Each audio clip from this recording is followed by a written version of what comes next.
কাছের এবং দূরের যে যেখান থেকে ভিডিওটি দেখছেন সবাইকে আসসালামু আলাইকুম। আজকে মুষলধারে বৃষ্টি হচ্ছে, তো এটা ওটা বাসায় আছে খাচ্ছি, কিন্তু তারপরেও মনের মধ্যে কেমন একটা আছে যে কি খাইলে ভালো লাগে। তা আমি হঠাৎ বাসায় মোটা চাল ছিল, অনেক আগের মোটা চালটা, আমার জমির ধানেরই চাল।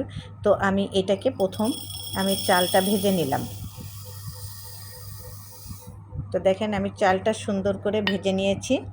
এখন যেটা দেব সেটা হচ্ছে, আমি এখানে কিছুটা মুসুরির ডাল ভেজে নিয়েছি।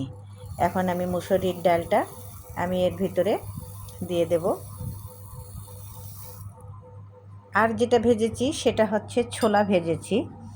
বৃষ্টির দিনে এই ছোলা, চাল, মুসুরির ডাল এটা খেতে খুবই ভালো লাগে। তো আমি এটা এখন সম্পূর্ণটা ভেজে নিয়েছি।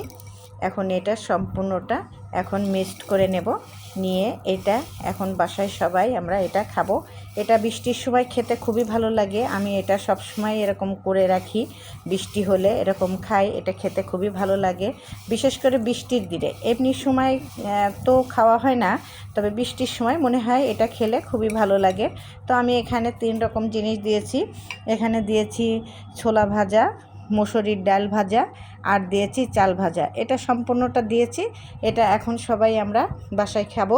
এটা খেতে খুবই ভালো লাগে। আবার এটা আরেক রকম করেও খাওয়া যায়, সেটা হচ্ছে সরিষার তেল, কাঁচা পেঁয়াজ এবং হচ্ছে কাঁচা মরিচ, এটা দিয়ে মাখায় খেতে খুবই ভালো লাগে। তো আমি আজকে, অনেকে পেঁয়াজ খেতে চাচ্ছে না, তো আমি আজকে শুধু এইটাই এরকম দিয়েছি। এটাই এভাবে খেতে হবে, খুবই ভালো লাগে। এটা খেতে খুবই মজা। আর বৃষ্টির দিনে আসলে এইসব ভাজা খেতে খুবই ভালো লাগে। তো আমরা বাড়িতে সবাই এরকম খাই, আপনারাও পারলে এরকম খাবেন। আর আমার সবসময় আমার পাশে থাকবেন। আমি আপনাদের পরবর্তীতে আবার নতুন কোনো ভিডিও নিয়ে আপনাদের সামনে আসবো। আসসালামু আলাইকুম ওয়া রাহমাতুল্লাহি ওয়া বারাকাতুহু।